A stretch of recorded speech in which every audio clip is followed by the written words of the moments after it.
2 दिवसापूर्वी कोल्हापूर जिल्ह्यामध्ये विशाळगडावर अतिक्रमण काढण्यासाठीचा एक मोर्चा निघत होता। त्या अनुषंगानं युवराज छत्रपती संभाजीराजे यांनी त्या पद्धतीची मोर्चाची हाक दिली होती आणि आत्तापर्यंत जर ते मोर्चे त्यांनी काढलेले पाहिले तर अतिशय संयमी आणि सनदशील मार्गाने त्यांनी आत्तापर्यंतचे मोर्चे काढले। कधीही मोर्चांना गालबोट लागलं नव्हतं। त्याही दिवशी प्रशासनाला असं वाटलं होतं की ज्या पूर्वीचे जे मोर्चे आहेत त्या पद्धतीनेच या ठिकाणी मोर्चे निघेल, पण त्याला हिंसक वळण लागलं आणि झालेलं चित्र आपण या ठिकाणी पाहतोय। यामधले 2 भाग आपण विशेषतः पाहणं गरजेचं आहे। अतिक्रमण मुक्तीसाठी म्हणून हा लढा अनेक वर्षे या ठिकाणी सुरू आहे। मी सर्वप्रथम राज्याचे मुख्यमंत्री आदरणीय एकनाथजी शिंदे साहेब यांचं मनापासून अभिनंदन करेन की त्यांनी या बाबतीतला निर्णय या ठिकाणी घेतला। न्यायप्रविष्ट बाब आहे असं सांगत खऱ्या अर्थानं हे भिजत गोंगडं ठेवायचं काम प्रशासनाच्या वतीनं अनेक वर्ष या ठिकाणी चालू होतं, दिशाभूल करण्याचं काम चालू होतं। पण या आंदोलनाच्या झालर या ठिकाणी लक्षात आल्यानंतर स्वतः मुख्यमंत्र्यांनी यामध्ये लक्ष घातलं आणि ज्या पद्धतीनं प्रतापगडचं या ठिकाणी अतिक्रमण गड किल्ल्यांचं सन्माननीय मुख्यमंत्र्यांच्या पुढाकारानं संपुष्टात आलं, त्याच पद्धतीनं आज विशाळगड सुद्धा मोकळा श्वास घेतोय। आणि सर्व शिवप्रेमींच्या वतीनं मी मनापासून पहिल्यांदा एकनाथजी शिंदे साहेब यांचं मनापासून अभिनंदन करतो। संभाजीराजेंनी जी हातामध्ये या ठिकाणी काम घेतलं होतं, आज त्याच्यावर काही लोक टीका करतायत। मी त्याच्या खोलमध्ये या ठिकाणी जाणार नाही, पण मी एवढंच सांगेन की संभाजीराजेंचं आजपर्यंतचं कोणतंही आंदोलन हे हिंसक वळणावर गेलेलं नाही आणि आत्ताचंही आंदोलनामध्ये त्यांनी कुठेही हिंसक वळण लावावं अशा पद्धतीची हाक दिली नव्हती। हे जे एलिमेंट्स आहेत हे नेमके कोण आहेत याचे खऱ्या अर्थानं शहानिशा झाली पाहिजे। जो झालेला प्रसंग आहे याचं समर्थन कुणीच करणार नाही। त्या झालेल्या प्रसंगाच्या बाबतीत आम्ही या गोष्टीचं समर्थन करणार नाही। मी खासदार म्हणून किंवा या पक्षाचा प्रतिनिधी म्हणून सुद्धा निश्चितच अतिक्रमण जे निघालं याच्या बाबतीतलं आमच्या सर्वांचं समर्थन आहे आणि सर्व शिवभक्तांच्या वतीनं मी सन्माननीय मुख्यमंत्र्यांचं या ठिकाणी त्याच्या बाबतीतला आभार या ठिकाणी व्यक्त करतो। त्याचबरोबर कालच आपण प्रेस कॉन्फरन्स पाहिली असेल की इम्तियाजी जलील यांनी कोल्हापूरच्या बाबतीत, कोल्हापूरच्या जातीय सलोख्याच्या बाबतीत किंवा एकंदरीतच या ठिकाणी समाजाच्या वितुष्ट यावे अशा पद्धतीचं या ठिकाणी स्टेटमेंट्स काही केले। माझे काही प्रश्न आहेत। त्यांनी काल बोलत असताना खरं तर हे प्रश्न काँग्रेसला त्यांनी उपस्थित केलेत। ते म्हणत असताना म्हणले की पक्षाच्या लोकांनी आमच्यासमोर मताची भीक मागितली आणि म्हणून आमच्या भिकेच्या जीवावर तुम्ही त्या ठिकाणी खासदारकीपर्यंतची मजल मारलीत अशा पद्धतीचं या ठिकाणी दिल्लीला तुम्ही गेलात अशा पद्धतीचा उल्लेख त्यांनी त्या ठिकाणी केला। निश्चितच लोकशाहीमध्ये मताचा दान मागणं हे प्रत्येक लोकप्रतिनिधीचं कर्तव्य आहे। त्या अनुषंगानं एका समाजाचं कोणी मत मागत नाही तर संपूर्ण व्यवस्थेचं या ठिकाणी मतदान त्या व्यवस्थेमध्ये होत असतं। जलीलनी जे या ठिकाणी स्टेटमेंट केलं हे खऱ्या अर्थानं कोल्हापूरच्या गादीचा अवमान नाही का?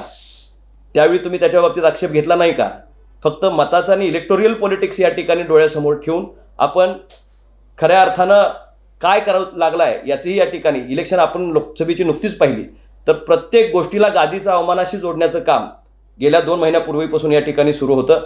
पण काल जे जलील बोलले त्याच्यावर काँग्रेसचं एकही स्टेटमेंट त्या ठिकाणी आलेलं नाही, कारण त्यांना मतावर डोळा ठेवून या ठिकाणी राजकारण करत आहे। वस्तुस्थितीवर या ठिकाणी त्यांना बोलायचं नाही। ही झालेली घटना दुर्दैवी आहे, पण कोल्हापुरात दसरा चौकात झालेली जी घटना होती त्याच्यावर सुद्धा काँग्रेस का बोललं नव्हतं? काँग्रेसमध्ये या ठिकाणी त्याच्या बाबतीत काय नेमकी परिस्थिती होती? लहान मुली त्या ठिकाणी बसमधनं जात असताना त्यांच्यावर झालेली दगडफेक, कुठल्या समाजाचं मी नाव त्या ठिकाणी घेत नाही, पण कुठलाही समाज असू दे, या बाबतीत या ठिकाणी वाक्यसुद्धा या ठिकाणी त्या ठिकाणी काढलं आलं नव्हतं। निश्चितच ही सगळी भूमिका ही फक्त इलेक्टोरियल पॉलिटिक्स डोळ्यासमोर त्या ठिकाणी चालू आहे। आज सुद्धा त्या परिस्थितीमध्ये गेल्यानंतर हिंदू बांधवांना तिथं असणाऱ्या सरसकट अतिरेकी आहे म्हणणं हे किती योग्य आहे? कारण जर समजा तिथं असणारा सर्वसामान्य माणूस हा तो श्वास मोकळा घ्यावा गड याच्यासाठी या ठिकाणी नाही, काही जे या ठिकाणी चुकीच्या गोष्टी केल्या असतील त्यांच्या बाबतीत मी बोलत नाही, पण जे सगळे शिवप्रेमी त्या ठिकाणी गेले होते हे काय अतिरेकी होते का? ज्याने आंदोलन केलं ते काय अतिरेकी होते का? निश्चितच या सगळ्या बाबतीतला या ठिकाणी उत्तर काँग्रेस पक्षाला भविष्यामध्ये या ठिकाणी द्यावं लागेल आणि हे होत असताना एक सेट पॅटर्न याच्या पाठीमागचा आपण या ठिकाणी थोडा दिसतो का हेही बघायला हरकत नाही। संभाजीराजे जाण्यापूर्वीच त्या ठिकाणी या पद्धतीचा हल्ला खालच्या गावांवर या ठिकाणी झालेल्याचं चित्र आपण या ठिकाणी बघण्यात आलं। हे हल्ला होण्याचं कारण नेमकं काय होतं आणि कशामुळे या ठिकाणी हे हल्ले झाले आणि कुणी केले याच्या खोलामध्ये सखोल चौकशी त्याची झाली पाहिजे। तशा पद्धतीचे निर्देश सन्माननीय मुख्यमंत्र्यांनी सुद्धा प्रशासनाला त्या ठिकाणी दिलेत आणि माझी एवढीच विनंती राहील की जे काही या ठिकाणी त्याच्या बाबतीत दोषी आहेत त्यांना त्याचे या ठिकाणी त्याची कारवाई झाली पाहिजे, पण जे लोक त्यामध्ये इन्व्हॉल्व नव्हती त्यांच्यावर चुकीचे गुन्हे दाखल होऊ नयेत याची ही खबरदारी या ठिकाणी शासनानं घेणं गरजेचं आहे। प्रशासनाला सुद्धा माझी ती विनंती राहील। आज ती झालेली प्रसंग आणि त्याच्यानंतर महाराष्ट्रभर या ठिकाणी कोल्हापूर जिल्ह्याचं होत असलेली चर्चा यामध्ये मी स्वतः या ठिकाणी 2-3 दिवस याची वाट बघत होतो की हे थोडंसं शांत झाल्यानंतर लोकांनी त्यामध्ये जाणं अपेक्षित होतं। 144 कलम तिथं या ठिकाणी चालू आहे, पण हे कलम चालू असताना सुद्धा काही लोक तिथं जाण्याचा प्रयत्न करतायत, लोकांना तिथंपर्यंत जाऊन काहीतरी आपण वेगळं करतो या दाखवण्याचा प्रयत्न त्या ठिकाणी करतायत। आपण कायदा आणि सुव्यवस्था राखण्यासाठी म्हणून सगळ्यांनी त्याचा पहिला मार्ग लावला पाहिजे। मी निश्चितच झालेल्या घटनेचं समर्थन करत नाही, पण अतिक्रमण निघालंच पाहिजे ह्याबरोबर शिवसेना पक्ष आणि आम्ही असणारे सर्व शिवसैनिक किंवा शिवभक्त एकसंघपणे या विषयाच्या पाठीशी होतो आणि आहे।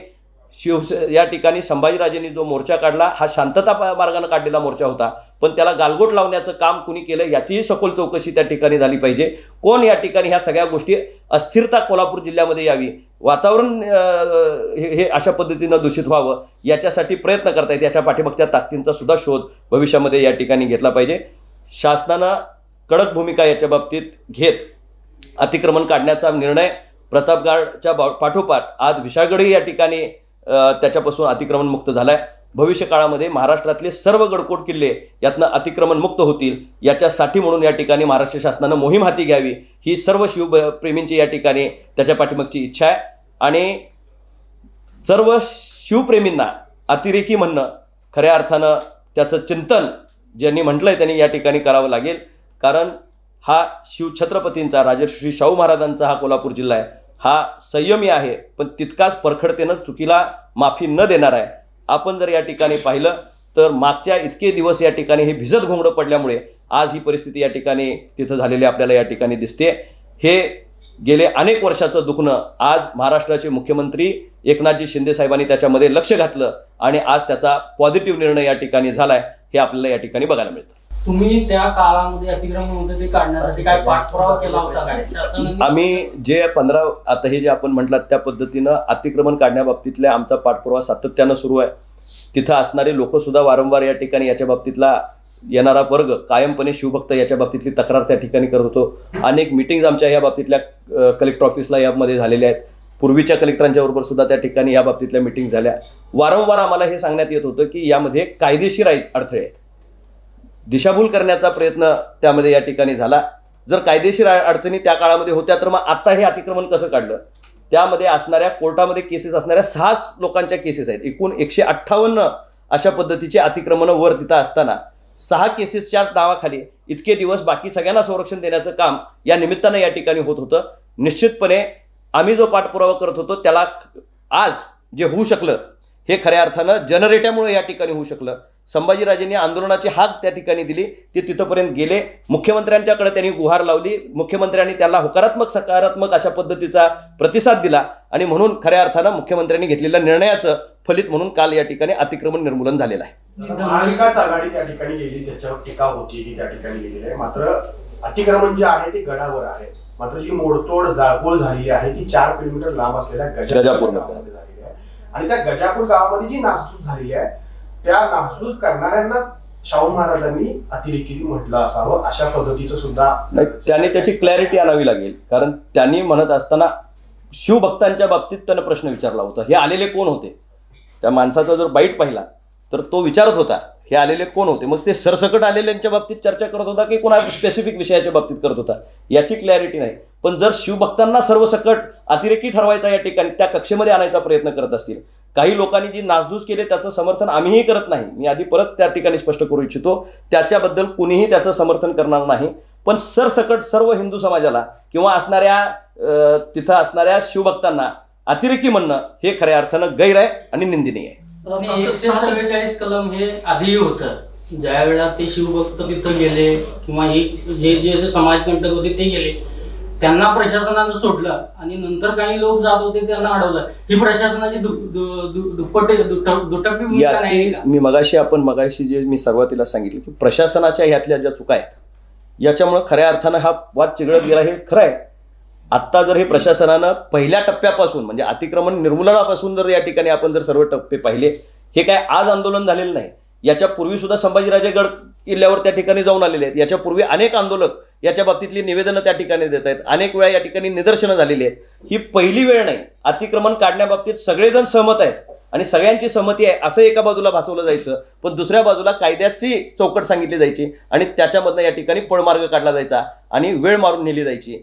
आज तो झालेला प्रसंग दुर्दैवी आहे, त्याचं समर्थन मी करत नाही, पण अतिक्रमण निर्मूलन होणं ही काळाची गरज होती. प्रतापगडचं ज्या पद्धतीनं अतिक्रमण निर्मूलन झालं त्याच पद्धतीनं विशाळगडचं अतिक्रमण निर्मूलन झाल्याचा आनंद सर्व असणाऱ्या शिवप्रेमींना या ठिकाणी आहे. आता 7 जूनला गेल्या वर्षी जो कोल्हापुरात प्रकार झाला ती सुद्धा बाहेरून आलेली लोक होती, इथंही बाहेरून आलेली लोक होती. गृह खातं कुठंतरी अपयशी ठरले असं वाटतं का? कारण गृह खात्यावर पोलिसांवर मोठी टीका होती. याच्या पाठीमागं मी मगाशी बोलतानाच म्हटलं, काही सेट पॅटर्न दिसतो का की ही माणसं का आणि कुठनं येतात आणि याच्या पाठीराखे कोण आहेत? याच्या पाठीमागं कोणी या ठिकाणी षडयंत्र कोल्हापूरला बदनाम करण्याचं, सरकारला बदनाम करण्याचं, सरकारवर याचं लालचन येईल याच्यासाठी प्रयत्न करण्याचं, इलेक्शन तोंडावर ठेवून काही या ठिकाणी अशा पद्धतीचं वातावरण तयार करण्याचा प्रयत्न केला जातो का? याचीही सखोल चौकशी झाली पाहिजे आणि पारदर्शकपणे दूध का दूध पाणी का पाणी झालं पाहिजे. विनाकारण कोल्हापूरवर बदनामी येणं, सातत्यानं कुठंतरी कोल्हापूरवर आक्षेप येणं, कोल्हापूरच्या जनतेकडे वेगळ्या दृष्टिकोनातनं पाहणं, हिंदुत्वादी लोकांच्याकडे वेगळ्या दृष्टिकोनातनं पाहणं किंवा शिवभक्तांच्याकडे वेगळ्या दृष्टिकोनातनं पाहणं याच्या पुढच्या काळामध्ये चालणार नाही. प्रशासनानं चोख भूमिका बजावली पाहिजे. त्यात जर काही निगेटिव्ह एलिमेंट्स येत असतील आणि ते काहीतरी या ठिकाणी त्याच्यातनं साधून जात असतील तर याच्यावर चाप ओढण्याची जबाबदारी ही प्रशासनाची आहे आणि त्यांनी त्या पद्धतीनं पार पाडली पाहिजे. 7 जूनला जो दंगलीत पत्रकारांना अनुभव आला तसाच आणि तितकाच भयावह अनुभव हा त्या गडावरच्या एकूणच घटनेवरून आलेला आहे. अक्षरशः पत्रकारांना चाकूचा धाक सुद्धा दाखवण्यात आला. ही जी आहे ही खऱ्या अर्थानं तुम्ही जे म्हणता शिवभक्त अशा पद्धतीनं कधीच वागत नाही. आपण जर बघितलं तर सातत्यानं कित्येक आंदोलनं महाराष्ट्रामध्ये असणारे कित्येक मोर्चे सातत्यानं या ठिकाणी काम करतात. तो संयमी सनदशील मार्गानं काम करणारा या ठिकाणी शिवभक्त आहे आणि हेच आंदोलन याच्यापूर्वी सुद्धा या ठिकाणी बऱ्याच वेळा तिथं झालंय, पण कायदा सुव्यवस्था कधीही या ठिकाणी बिघडू दिलेली नाही. संभाजीराजेंच्या नावावर सुद्धा काही लोक या ठिकाणी त्याला मीटर फाडायचं काम करतायत, पण संभाजीराजेंनी कधीही अशा पद्धतीनं हिंसक वळण त्याला लागेल अशा पद्धतीची वक्तव्य केली नाही. ते आक्रमक होते. आक्रमक होणं एका बाजूला आणि हिंसक होणं एका बाजूला, चेतावणी देणं एका बाजूला. आज संभाजीराजेंची जर तुम्ही पूर्वीपासूनच्या सगळ्या प्रेस कॉन्फरन्स मी ऐकलेत, आपणही या ठिकाणी त्या प्रेस कॉन्फरन्सेस घेतलेत, चेतावणी त्यांनी तशा पद्धतीनं चितावखोर काही केलं नव्हतं. त्यांना फक्त अतिक्रमण जे आहे ते सर्व या ठिकाणी असणारे एका जातीचं किंवा धर्माचं तिथं अतिक्रमण नाही. अतिक्रमण हे विविध लोकांचं त्या ठिकाणी आहे, सर्व धर्मियांचं अतिक्रमण त्यामध्ये आहे. ती काढावी हीच त्यांची भूमिका होती. आता त्याला काही लोकांना संभाजीराजेंना अडचणीत आणायचं आहे का? काही लोकांना सरकारला अडचणीत आणायचं आहे का? काही लोकांना त्याच्या पाठीमागनं राजकीय पोळी स्वतःची बांधून घ्यायची आहे का? काही लोकांना त्याचा पुरस्कार करायचा आहे का? पुरस्कृत हल्ला आहे असं म्हणायचं नाही, मी असं कोणाचा पुरस्कृत म्हणणं हे गैर होईल. जबाबदार माणसांनी जबाबदारीने बोललं पाहिजे, पण याच्या पाठीमागं बाकी राजकीय वास येतो हे नक्की. हे गुन्हे दाखल झाले, 90 दिवसांनी चार्जशीट दाखल होती आणि त्याच्यावरती केस झाली. तुम्ही जी सातत्यानं मागणी करताय की सखोल तपास झाला पाहिजे, याच्यामध्ये काही अन्य एलिमेंट्स आहेत का, याची चौकशी झाली पाहिजे, हे होण्यासाठी तुम्ही काय करणार? नाही, मी स्वतः आता मुख्यमंत्र्यांची भेट, मुख्यमंत्री आता दौऱ्यावर येत आहेत. आमची परवाही माझं फोनवर त्यांच्याशी ब्रीफिंग या बाबतीतलं झालंय. प्रशासनाशी माझा कायम कंटिन्युअस डायलॉग त्या ठिकाणी सुरू आहे. माझा प्रयत्न असा आहे की पहिल्यांदा ही अशांतता संपली पाहिजे, स्थिरता निर्माण झाली पाहिजे, मानसिक स्वास्थ्य जिल्ह्याचं परत प्रस्थापित झालं पाहिजे आणि कटुता एकमेकाच्या मनामध्ये न राहता ही मोहीम अतिक्रमण काढण्याची मोहीम होती, धर्माच्या विरोधातली मोहीम नाही. हे पहिल्यांदा महाराष्ट्रामध्ये संदेश क्लिअर गेला पाहिजे. कोल्हापूर जिल्ह्याचा सामाजिक एकोपा अखंड आहे, एकसंघ आहे. ह्या बाबतीतला मेसेज सगळ्यांनी एकत्रपणे दिला पाहिजे. समाजामध्ये वितुष्ट कुठेही नाही. एखाद्या बाबतीमध्ये तिथं असणाऱ्या अतिक्रमणाच्या बाबतीत कुठल्याही समाजानं माझ्या समाजाचाही म्हणायचं कारण नाही. तो गड किल्ला संरक्षित राहिला पाहिजे, चांगलं तिथलं राहिलं पाहिजे, तिथली असणारी गलिच्छ व्यवस्था सुधारली गेली पाहिजे. याच्यासाठी म्हणून या ठिकाणी संभाजीराजे प्रयत्न करत होते आणि त्यांच्या प्रयत्नांना पॉझिटिव्ह अँगल होता. तिथं गेल्यानंतर त्याचं रूपांतर एका वेगळ्या, ते तिथं पोचायच्या आधीच त्या पद्धतीचं या ठिकाणी वातावरण घडलं. निश्चितच जे घडलं त्याचं समर्थन नाही, पण अतिक्रमण निघणं याच्या पाठीमागं सर्वांचा एकच हेतू होता आणि ते निघालेल्याचा आनंद बाकी सगळ्यांना आहे. त्याच्या स्थानिक आमदारांची काय भूमिका आहे, तुम्ही काय चर्चा केली त्यांच्याशी? नाही, आमदार साहेबांची अतिक्रमण निघण्याबाबतीत सगळ्यांचीच पॉझिटिव्ह भूमिका आहे. याच्या बाबतीत दबाव आणला अशी एक टीका होती किंवा त्याचा आरोप. साठी हे तिथले स्थानिक आमदार जबाबदार आहेत गेल्या वर्षी- संभाजीराजे वारंवार सांगतायत. गेल्या वर्षी ना अतिक्रमणाविरोधी मोहीम सुरू झाली, आंदोलन सुरू झालं होतं, तेव्हा स्थानिक आमदारांनीच दबाव टाकला अशी एक चर्चा आहे. काय नेमकं त्यातलं? नाही, या चर्चेला काही निरर्थक आहे चर्चा. कुणीही लोकप्रतिनिधी कुठेही या ठिकाणी अशा पद्धतीचा, ज्यावेळी माझ्याही मतदारसंघातला, लोकसभा मतदारसंघातला हा विषय आहे, त्यामुळे कुणीही लोकप्रतिनिधी अशा गोष्टींना खतपाणी घालत नाही. ही खऱ्या अर्थानं महाराष्ट्रामध्ये असणारी भूषणं आहेत. शिवाजी महाराजांचे गडकोट किल्ले हे महाराष्ट्राचं एक वेगळं सिम्बॉलिक रिप्रेझेंटेशन देशभरामध्ये त्या ठिकाणी करतात आणि एकाच जातीचे नव्हे, सर्व धर्मीय लोक त्या इथं या ठिकाणी जातात. बाजूप्रभूंच्या खिंडीपासून त्या ठिकाणी जाणारी सर्व, समाधीपासून वरपर्यंत जाणारी लोक, सर्व धर्माची लोक त्या ठिकाणी येतात, परराज्याची लोक त्या ठिकाणी येतात. त्यामुळं ही व्यवस्था चांगली राहावी ही प्रत्येक लोकप्रतिनिधी त्या ठिकाणी हे करत असतो. हे काही लोक त्याचा या ठिकाणी अपप्रचार करण्याचा प्रयत्न करतात. काही दिवसापूर्वीच हर्षवर्धन पाटलांनी एक स्टेटमेंट वादग्रस्त केले की इचलकरंजी ह्या पाकव्याप्त काश्मीर सारख्या प्रदेशातनं दहशतवादी मानीने दिवा लावला. त्याच्यावर आपण त्या भागातले खासदार कार्यक्रमाला उपस्थित होता. तुमची काय भूमिका आहे? कसं बघताय या? हर्षवर्धन पाटील साहेब जे बोलत होते ते नेमकं कुठल्या कंटेक्स्टमध्ये बोलत होते हे समजून घेणं या ठिकाणी गरजेचं आहे. देशभरामध्ये जे राजकीय वातावरण झालं त्या वातावरणामध्ये वोट जेहाद झालं.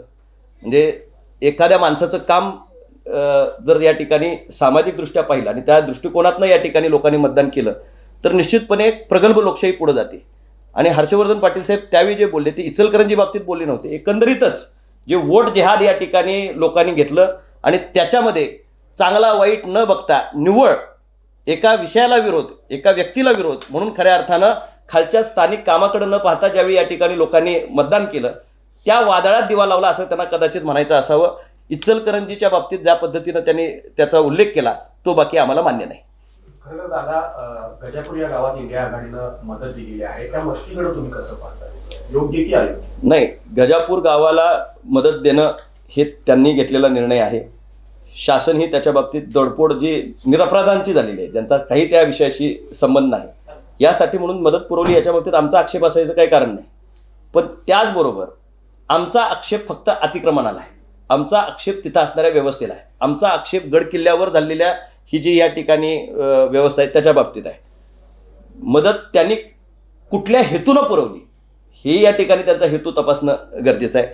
आज इलेक्शन तोंडावर ठेवून किंवा त्यांना वोट बँक जपण्याचं काम आहे, त्यांनी फक्त वोट बँक पॉलिटिक्स करण्याचं काम चालू ठेवलंय का? मग अशा दंगली ज्यावेळी विविध ठिकाणी होतात जिथं इतर समाजांचं सुद्धा नुकसान त्या ठिकाणी होत असतं त्यावेळी अशी मदत का पोचत नाही? प्रश्न एका झालेल्या हल्ल्याचा नाही आहे, प्रश्न प्रत्येक झालेल्या हल्ल्याचा आहे ज्याच्यामध्ये गोरगरिबाचं नुकसान. दंगलीला कुणीही स्वतःचा वारस नसतो, ती झालेली निष्पापांचा या ठिकाणी त्याचा बळी जात असतो.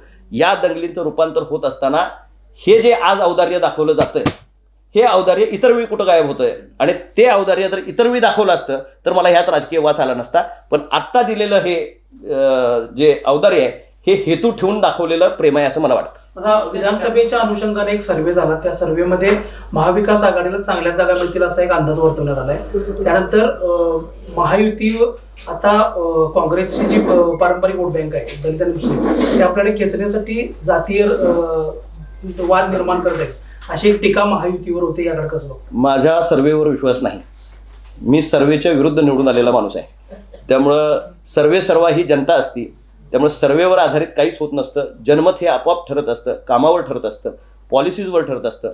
आणि राज्य शासनाने एकनाथजी शिंदे साहेब आणि महायुतीच्या काळामध्ये या ठिकाणी जे निर्णय घेतलेत ते लोककल्याणकारी निर्णय आहेत आणि त्याची प्रचिती आपल्याला हळूहळू लोकांच्यामध्ये यायला सुरू झालेली आहे. महिलांच्या बाबतीत असेल, तरुणांच्या बाबतीत असेल, शेतकऱ्यांच्या बाबतीत असेल, विविध पातळीवर घेतलेले निर्णय आपल्याला रिफ्लेक्ट होताना या ठिकाणी ह्या मतामध्ये दिसतील.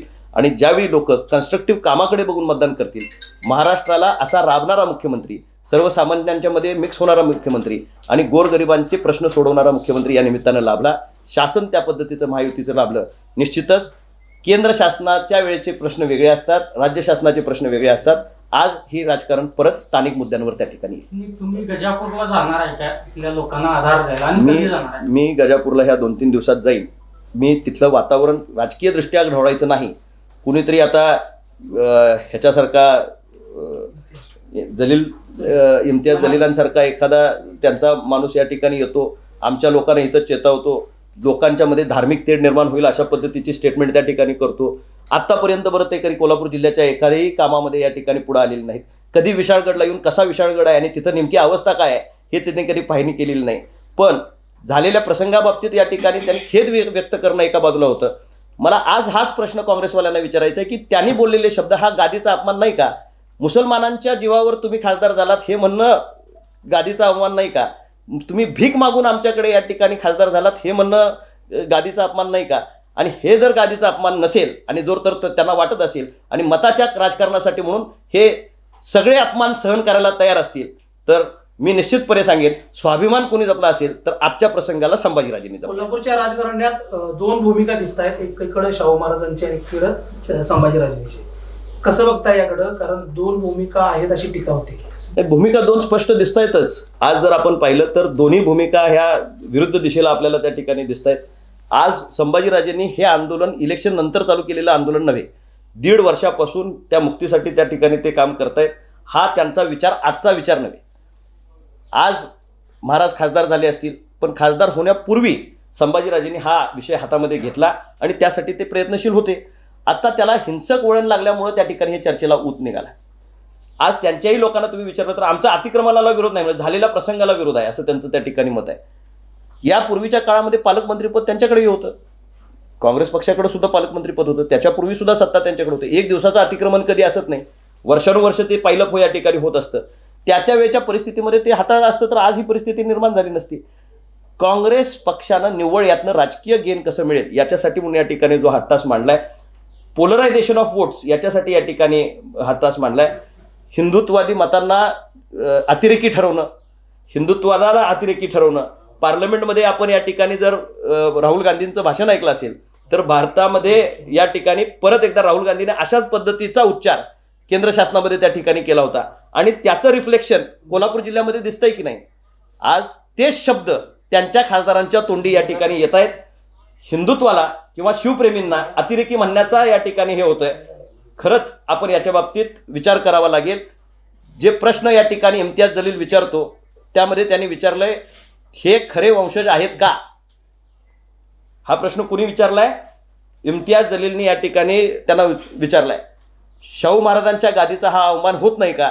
वंशजाला त्यांनी त्या ठिकाणी जर चॅलेंज करत असतील आणि त्यावेळी काँग्रेसवाले फक्त मताच्या राजकारणासाठी म्हणून या ठिकाणी तोंडाला पट्टी लावून या ठिकाणी बंद खोलीत राहत असतील तर निव्वळ हे मताच्या भोवतीचं राजकारण आहे. याच्यामध्ये दुसरा तिसरा काही या ठिकाणी पुरोगामी कोल्हापूर म्हणून अशी ओळख आहे. मात्र गेल्या 1-2 वर्षापासून ज्या घटना कोल्हापूरमध्ये घडतायत त्यामुळं सामाजिक ऐक्याची जी वीण आहे ती कुठेतरी सैल होती असं वाटतं. सामान्य माणसाला हे कुठंच अपेक्षित नसतं. सामान्य माणसाला हा सगळा समाज एकत्र राहावा, एकत्र गुण्यागोविंदानं राहावा, कुठेही जातीय क्लेश आणि हे होऊ नये याच्यासाठी म्हणून या ठिकाणी प्रयत्न करावेत. अशा पद्धतीचं या ठिकाणी सगळ्यांचीच मानसिकता असते आणि कोल्हापूर जिल्हा हा त्याचा रोल मॉडेल आहे. कोल्हापूर जिल्ह्यानं कायमपणे समतेचा, सामाजिक एकोप्याचा आणि सगळ्यांना बरोबर घेऊन जाण्याचा फॉर्म्युला रचला. देशाचं कॉन्स्टिट्यूशन लिहित असताना त्याचा बेस जर आपण बघितला तर कोल्हापूरच्या राजश्री शाहू महाराजांनी तयार केलेला बेस हाच खऱ्या अर्थानं भारताचा कॉन्स्टिट्यूशनचा धागा आदरणीय आंबेडकर साहेबांनी लेखणीमधनं तो या ठिकाणी संसदीय लोकशाहीमध्ये आणला. त्यामुळे the fabric of Indian constitution जे तयार झालंय ते कोल्हापूरच्या मातीतनं तयार झाले. इथं सर्व जाती धर्म एकत्रपणे नांदतात, एकत्र राहतात. याच्यामध्ये असणाऱ्या ह्या छोट्या गोष्टी आत्ताच्या असणाऱ्या एखादी गोष्ट त्याच्यावर परिणाम करून दीर्घकाळी जाईल का असं अजिबात मी म्हणणार नाही. एखादा प्रसंग त्या प्रसंगातनं काही वाईट असेल तर ते खड्यासारखं बाजूला काढून ठेवण्याची परंपरा आपली या ठिकाणी आहे. अशा एखादी गंभीर गोष्ट आत्ता जी घडली त्याला सुद्धा त्याच्यातनं बाहेर पडण्यासाठी म्हणून जे काय करावं लागतं ते कोल्हापूर जिल्हा निश्चितपणे करेल. पण कोल्हापूरला बाहेर न येऊन कोणी शानपण शिकवायची गरज नाही. इम्तियाज जलील साहेबांनी त्यांच्याकडे काय चाललंय हे या ठिकाणी पाहावं. राजश्री शाहू महाराजांची, शिवाजी महाराजांची माती आपल्या लोकांची काळजी घेण्यासाठी आणि इथला असणारा जातीय सलोखा एकत्र राखण्यासाठी समर्थ आहे. त्याच्यामध्ये बाहेरनं कोणी आणून मिठाचा खडा टाकायचं कारण नाही. आता मी ती माहिती घेणे आपल्याकडनंच मला माहिती पण ते भेटत. माजी गृहराज्यमंत्री सतेज पाटील यांनी काही दिवसांपूर्वी वक्तव्य केलं होती कोल्हापुरात धार्मिक दंगली होती आणि काल खासदार धनंजय माडकरी त्यांच्यावर टीका केली होती. त्यांच्या वक्तव्याकडे तुम्ही कसं बघता? त्याचाही तपास करावा लागेल ना. जर मी काही इंडिकेट करत असेल आणि त्याचं रिफ्लेक्शन येत असेल तर नेमकं यातनं काय पाठीमाग होते कळायला लागेल. शाहू महाराजांच्या साध्या भोळ्या स्वभावाचा कोण फायदा होतो आपल्या स्वतःसाठी वा राजकारणासाठी फायदा उठवतोय का? आता ह्याचं अनालिसिस म्हणजे महाराजांचा वापर कोण करतोय का? हे बघा, लोकसभेच्या इलेक्शन पासून आपण जर बघितलं तर महाराजांनी कधी स्टेटमेंट दिलेली नाहीत. महाराज आपण जे म्हणालात त्या पद्धतीनं साधा आणि सरळ माणूस आहे. महाराजांच्या आत बाहेर असं अंतर्मन फारसं कधी त्या ठिकाणी बघायला मिळत नाही.